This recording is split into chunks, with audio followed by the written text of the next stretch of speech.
Okay, let's move on to Thanksgiving, shall we? Let's do Thanksgiving. So, here we go. In 1621, after a hard and devastating first year in the New World, the Pilgrims' fall harvest was very successful and plentiful. There was corn, fruits, vegetables, along with fish, which was packed in salt, and meat that was smoke-cured over fires. They found they had enough food to put away for the winter. The Pilgrims had beaten the odds. They built homes in the wilderness, they raised enough crops to keep them alive during the long coming winter, and they were at peace with their Indian neighbors. Their governor, William Bradford, proclaimed a day of Thanksgiving that was to be shared by all the colonists and the neighboring Native American Indians. The custom of an annually celebrated Thanksgiving, held after the harvest, continued through the years. During the American Revolution, which is around the late 1770s, a day of national Thanksgiving was suggested by the Continental Congress. In 1817, New York State adopted Thanksgiving Day as an annual custom, and by the middle of the 19th century, many other states also celebrated a Thanksgiving Day. In 1863, President Abraham Lincoln appointed a national day of Thanksgiving. Since then, each president has issued a Thanksgiving Day proclamation, usually designating the fourth Thursday of each November as the holiday. So, Thanksgiving, as we all know, causes many well-intentioned dieters, not true seasoned lifestylers, a great deal of success. Here's how I view Thanksgiving. Thanksgiving is a holiday that can help us reflect on what we're thankful for. It also provides some of us an opportunity to meet up with family we might not otherwise see throughout the year.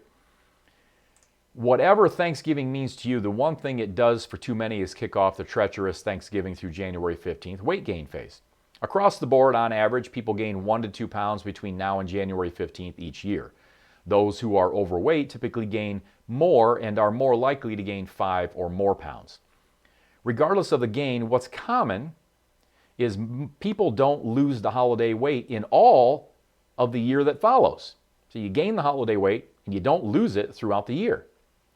But the gain and the lack of loss does not have to be the way that it is for most. Some reports indicate the average American will eat 3,000 calories at the Thanksgiving dinner and another 1,500 calories throughout the day for a total of 4,500 calories on Thanksgiving Day. The day after Thanksgiving may also bring some additional eating for a total of 3,500 calories. Most days I eat 4 times. This means throughout the year I will eat about 1,460 meals.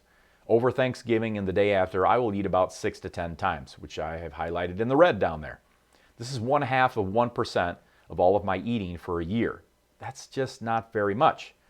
So what can we do with this reality? Well, the average man who's cutting fat will be eating about 1,600 calories a day, and the average woman will be eating about 1,200 calories a day during weight loss. If you've been consistently cutting fat and the scale numbers have been dropping, then you can absolutely expect a scale pop the day after your Thanksgiving meal, and perhaps again the day after that as well. It depends on when you shut off the indulging. It takes an additional 3,500 calories-ish, roughly, above what you burn in a day to gain a pound of fat. So for some, there will be an extra 3,500 calories consumed above what is needed to maintain weight. So at worst, this means 1 pound of extra fat put back on the body. However, it's common to see 3 to 4 pounds on the scale the day after Thanksgiving. Why? Well, the scale pop the day after Thanksgiving is due primarily to increases in water retention due to relative increases in carbohydrate and sodium consumption compared to what you were used to eating while enjoying fat loss and scale drops. 80 to 90% of the increase you see on the scale in the day or two following Thanksgiving is absolutely related to water retention. If you gain 4 pounds, then 3 of the 4 are directly related to water retention and not fat gain. So check out this video that I did a while back. It's a Simple Truth Fitness Minute on water weight fluctuators. Here we go. And now the Simple Truth Fitness Minute with author and fitness expert David Greenwaltz. So you've been exercising and eating right. You step on the scale and it says you are 2 pounds heavier than yesterday. Did you really blow it? It's time for science to save the day with today's Simple Truth Fitness Minute. There are few things that can spark a really foul mood more than when you've truly been living a healthy lifestyle with exercise and good nutrition and that dang scale pops up 2 pounds. Did you really blow it? The simple truth is you may need to evaluate what I call your water weight fluctuators. Prescription meds, changes in carbohydrate percentage, hormones and that time of the month, sodium intake, sleep disturbances, air travel, and even extreme muscle soreness can all impact water retention. And that impacts your scale weight from day to day. Before you say, "I've blown it," take a look at your water weight fluctuators. I'm David Greenwald, and that's today's Simple Truth Fitness Minute. Okay, so just a little reminder for most of you. If you haven't seen that, then it's fresh. So another thing we want to do is, besides knowing that, without the reason I share the water retention side of things is so that you can more so have an easier time when you get on scale and you see the pop. We expect it. It's just science, just physiology. There's nothing wrong. And again, you didn't put on 4 pounds of fat, right? So something else I really want to make sure that we're aware of is that we want to watch our language when we step on the scale. We want to watch for those catastrophics and absolutes. You haven't blown it. You haven't ruined everything. You, as part of your lifestyle success plan, you indulged for Thanksgiving, okay? And you hopefully enjoyed some amazing tasting food, or even ultra processed frankenfood, whatever. But you enjoyed some amazing tasty food that you almost never have any other time of the year. You haven't screwed anything up since it was part of your plan. That is, if you go in with a plan, right? You haven't screwed any up. You haven't screwed anything up if you stop indulging after Thanksgiving Day, or at least maybe the day after that. So if you follow the suggestions that I'm about to give, you'll have the extra fat off and the water bloat within 5 to 7 days. And I know you'd like it all gone in 24 hours. Who wouldn't, right? Or less even, less than 24 hours. I want it all gone. But I'm a fan of science and being realistic, so expect 5 to 7 days to get back to status quo, okay? A problem many people have is they don't stop the day after Thanksgiving. They keep it going, as I said before, through mid-January and for many months or even years thereafter. A lot of people put on a couple of pounds or up 5 pounds or whatever of holiday weight, and they don't take it back off the next year or ever. Thanksgiving is a time when the cooks of a family really get to show off their skills. It's the day when most families, when schedules will permit, go all out on cooking foods you never get at any other time of the year. It's the day when cooking goes on for hours and hours and hours to get it just right. You've got plenty of fingers on one hand to count the other occasions in a year, in all likelihood, when this might take place. So it's important you are true to yourself and where you are in your life and transformation journey. Are you in maintenance and not a triggered eater? Well, then do whatever you want on Thanksgiving and then reel it in within a day or two after. Are you in an action phase and wanting to knock off another 6 to 10 pounds between Thanksgiving and Christmas? Well, then you better make sure you don't indulge in triggers and be sure you get back on track the next day. Be aware of setting yourself up, for sending out pity party invitations. This usually occurs when an internal mechanism inside you says that you've been better than you should have been. You may be wonderful for a few hours.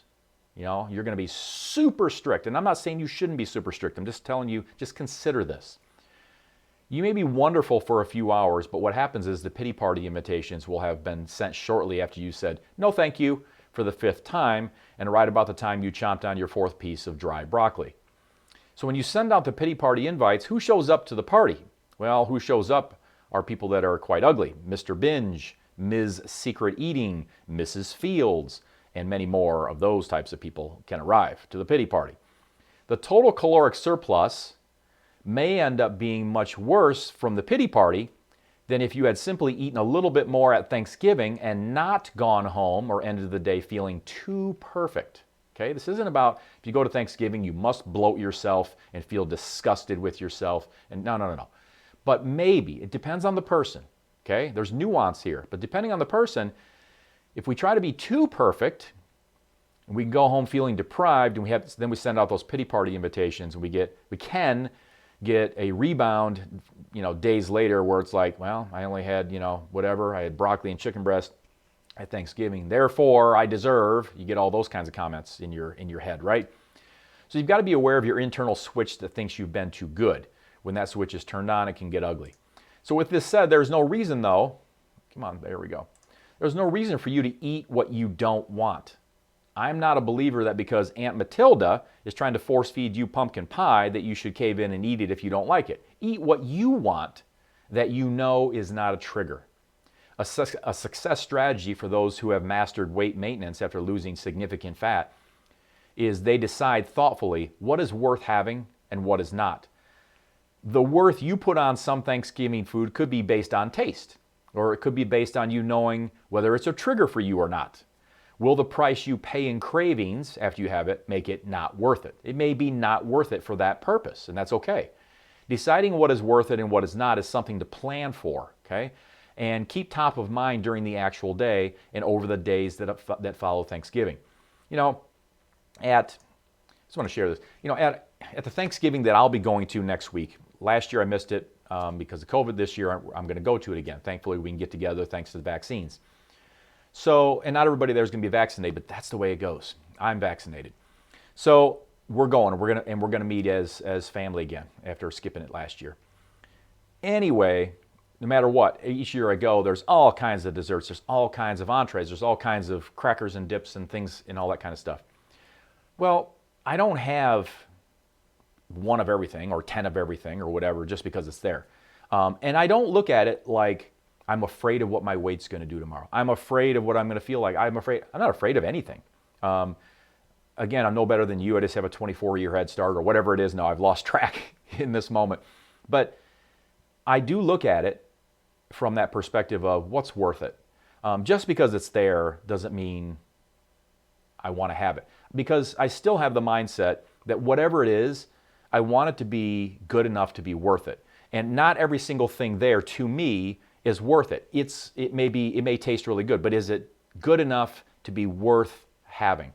Some of the stuff is, and if it is, I'm having it. I don't limit myself. I'm going to have a large portion of it. I'm not going to worry myself over making sure I have a particular portion size where my calorie stat. There's no calories in check for me. For me, remember, 24-year head start. Don't try to model me specifically if you're a week into this or you're 6 months into this or if you haven't been having significant progress. Blah blah blah.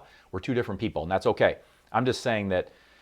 I'm really just making the point that even I still look at the various foods that are there, and I will do an analysis, quick, just off the cuff, loose analysis, not like I'm doing some critical analysis of, is this worth it to me? Is that pie worth it to me?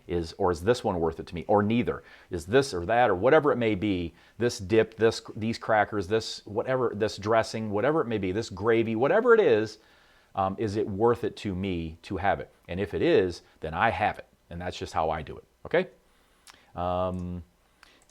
And I will say that, that is how I do it, but I do find it interesting that in research and in studies, and I shared this just not that long ago, the people that have kept the weight off successfully for years and years and years do an analysis during the holiday season of things like this. I'm going to have the things that are worth it. I'm not going to have everything just because it's there. Okay? So I say take that for what it's worth, which I think is worth quite a bit. So let's keep it going. If you're a food addict, then abstinence is still the rule, okay? Addiction doesn't take days off. Addiction doesn't take days off. And one bite of a trigger could set you off for weeks, months, or years. If you are really unsure if it's a trigger, then you may just have to try it and find out. But be honest with yourself and do your best. Go in with an indulgence plan and do your best to stick with it, okay? And of course, if you mess up, call Dr. F. Do no further harm, recover quickly, fail forward with forgiveness. To do no further harm means to not make the mistake of eating worse by taking an I've blown it, now I may as well mindset as you continue to overindulge or binge. It's also referred to as the what the hell effect. It's when you drift off plan and then say, well, what the hell, may as well, fill in the blank. It's as they say, if your car has one flat tire, okay, you messed up, don't try and fix it by slashing the other three. That's the what the hell effect. Oh, what the hell? And then you compound it. We typically don't suffer the greatest consequences from the first mistake. Let me say that again. We typically don't suffer the greatest consequences from the first mistake. What typically happens and where we suffer the greatest consequences is when we compound the first mistake by what follows the what the hell. What the hell? What the hell? I've blown it. See, we're using catastrophic language. We're using absolutes. And we're going into what the hell mode. And when we do that, we take that first mistake, that first slip, and we compound it, and that's where the real damage occurs. Don't slash the other 3 tires.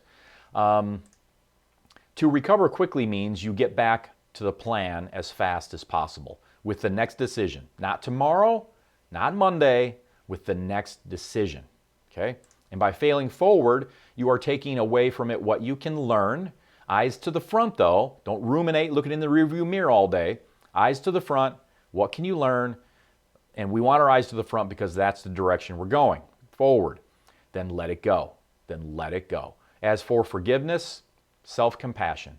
Being supportive and kind to yourself, especially in the face of stress and failure, that's associated in research and backed by what I've seen over 30 years of doing this. That's associated with more motivation and better self-control, not less motivation and less self-control. Better motivation, more self-control, okay? So with all the normal Thanksgiving foods, it can be really hard to figure out what's a trigger and what's not. Dave keeps saying, don't have a trigger. Make sure you don't have a trigger. So where do you start? How do you know if it's a trigger? Well, start by skipping the foods you know are triggers, okay? So have what you want, don't have what you don't want. And as I said before, personally, I skip anything really splurgy unless I think I am really going to love it. I'm picky with my splurges, and that's just because I know everything counts. And I also just don't feel good when I have something I'm like, ugh, it wasn't worth it. I want it to be worth it. So I just hate wasting calories on mediocre food. As far as portions go, there is no reason to get completely bloated. Full? Sure.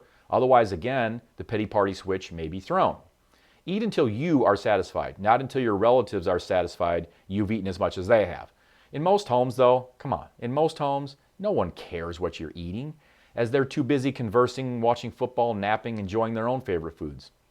You can always have a plate of veggies as long as you're eating something, as long as you're drinking something. If you really care about that, I don't even think you should care. But if you do, as long as you're eating something or drinking something, no one's going to say anything. And if they do, that's on them. Okay? Can't get all hung up on what other people are thinking every single time you do something. You got to honor yourself. All right. So this is a time of year when many magazines, though, and internet sites are offering clean eating tips for Thanksgiving. You notice I really haven't offered you any clean eating tips here, and I'm not going to.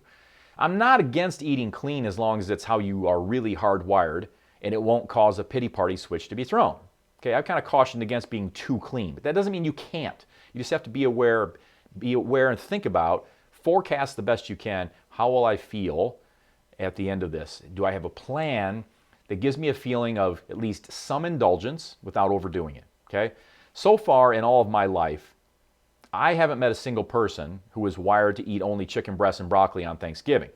The overwhelming majority of us are hardwired to indulge at least some on Thanksgiving, and to a lesser extent the next day or two.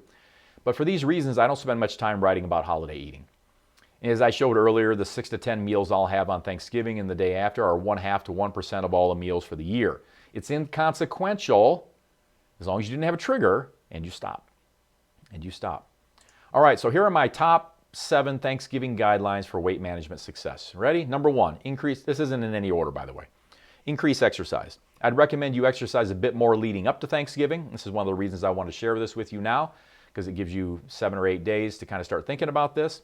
Exercise a bit more leading up to Thanksgiving, and then bump the timer intensity up for several days after, too. It's okay. It's okay to bump the timer intensity up for several days after and before. Some places are going to tell you, don't touch your exercise. Don't you dare exercise 1 minute more. Don't you dare put one more drop of intensity into your exercise, because if you do, you're punishing yourself.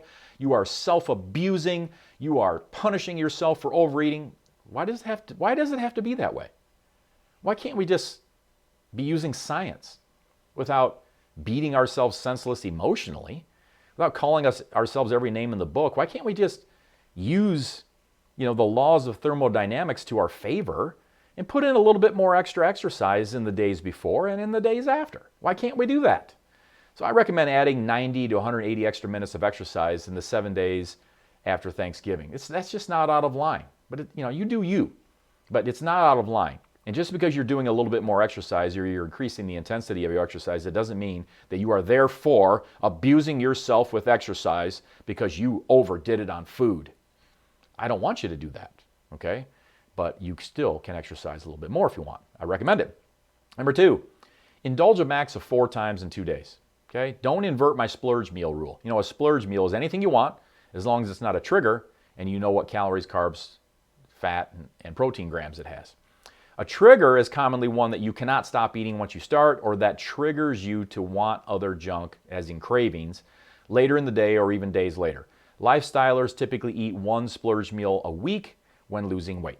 They eat 1, 2, 3, 4 splurges per week when they're in maintenance, whatever. If you typically eat 4 times per day, that means you eat 28 times a week. If you have 4 splurge meals in a week because you are in maintenance, then you have 24 quality, lifestyle-friendly meals. Inverting the splurge rule would mean that you have 24 splurge meals in a week and 4 lifestyle-friendly meals in a week. Don't do that.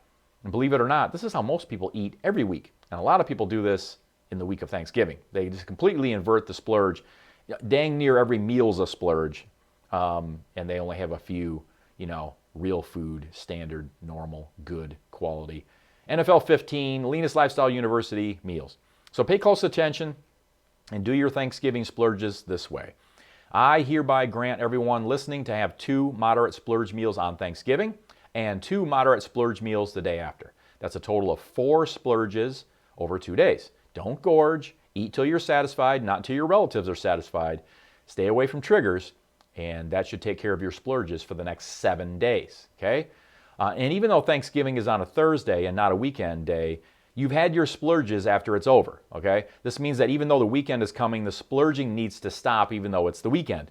Continuing to eat on Friday, Saturday, and Sunday like you did on Thanksgiving may move you beyond a small scale pop and 5 to 7 days of recovery to continued eating, overeating I should say, and 5 to 7 weeks, 5 to 7 months, or 5 to 7 years of continued overeating. I'm not kidding. This is not an exaggeration. I work with clients every day who have lived this. Number 3, weigh yourself every day. Yes, the weight is going to go up. So what? The scale spike is 80 to 90% water, as I've discussed. You need to know what you are doing while you are doing it. Don't bury your head in the sand. Do not wait to weigh yourself until after you have had too many splurges. Stay awake. Stay in the present. Don't drift off into a Thanksgiving coma and wake up 5 to 7 days later beating yourself senseless with verbal abuse as you stand on the scale for the first time in a week. Weigh every single day. Self-monitoring with daily weighing is a proven success strategy for those who are the most successful at losing fat and keeping it off. Stay in the present. Stay awake. And contrary to popular belief, it really is not mandatory that you feel like a pile when you stand on the scale and the number does go up. There is no law saying you must feel like dung when the scale goes up. It's science. It's supposed to go up when you take in more sodium and carbs than normal like we do over Thanksgiving.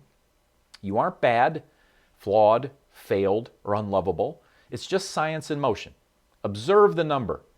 Don't take on a litany of failure attributes for doing what is normal and your body responding as it should. Just observe the number and move on. Number 4, I should say, make adjustments accordingly, all right, but then move on. Dr. F.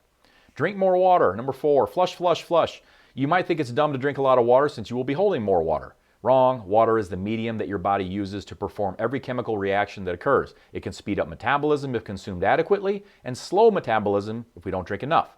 And drinking too little of it sends additional signals to the brain that cause the release of hormones telling your body to hold on to the water you do consume. Number 5, after the second day, throw it away.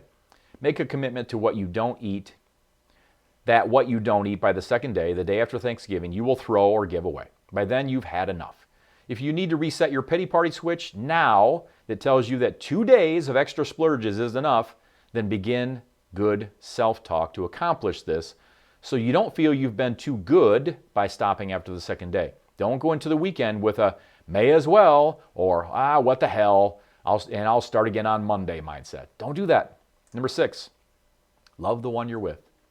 Remember the word of Stephen Stills, love the one you're with? And if you can't be with the one you love, honey, love the one you're with. Love the one you're with. Love the one you're with. Love the one you're with. Don't be. All right. Love the one you're with. All right. Can't be with the one you love, honey. Love the one you're with. So that just relates more to just the people you're with. Okay? No matter what. No matter who you can be with, no matter who you cannot be with, love the one you're with. Number 7, be grateful, be grateful, be grateful. As difficult as it may be, perhaps we could just pause for a moment to recognize that even through the pandemic, despite all the chaos and exposing of how divided and broken we are, we have an awful lot to be thankful for. Thanksgiving is a wonderful time to, well, give thanks. Giving thanks brings great mental, emotional, and physical benefits. Counting our blessings boosts our health. Okay? When we count our blessings with gratitude, it boosts our health, slows down the aging clock, lessens stress, enriches relationships. It's good for the heart and waistline, and it allows more of the good to come. The more we're grateful for, the more good we are likely to have come. Research reveals people who take 5 minutes a day to list blessings and reflect on what they have instead of what they don't have are happier people. Okay? So, as I close out this special Thanksgiving presentation, I want to again thank everyone who had a hand in our ability to create. I'm going to give thanks for it. Give thanks for everyone who had a hand in our ability to create what we hope. I'm not cocky about it, but what we hope to be safe and effective vaccines, okay, that we've had access to now for quite some time.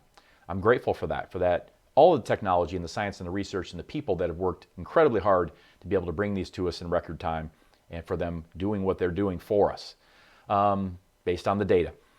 I'm very grateful for all the medical professionals of every kind, and especially those who are on the front lines and have been for treating COVID patients that have anything to do with that. For the police, fire, military, and every other EMS staff member who continue to serve and protect us, even though they face incredible adversity every day. I want to thank every single person who has gotten up each day and tried to fight the good fight without resorting to violence against property and people. Just every day you get up, you're just trying to fight the good fight, just trying to be a good person. I want to thank you for doing that. I want to thank everyone for doing the incredibly needed, good, charitable work, especially as we think about Thanksgiving and all this food and the abundance of it. I want to thank everyone for doing incredibly needed, good, charitable work to feed the hungry and those far less fortunate than us, which there are hundreds of thousands of in the United States, which is amazing. Amazingly not good. But anyway, I'm so grateful that there are people that help the less fortunate in that way. And I'd like to thank all of you and my coaches and all my clients, you, students, members, for all of your love and support throughout all of these years. I hope this year I've been able to help you in some positive way. I know you've helped me so much, and you continue to do so. But I just want to say happy Thanksgiving, everyone, in case you don't see the next one next Wednesday. And until next time, let's focus on what we want. Let's be grateful for what we already have. And remember, it's all happening perfectly. I'll see everybody on campus. Have a great week.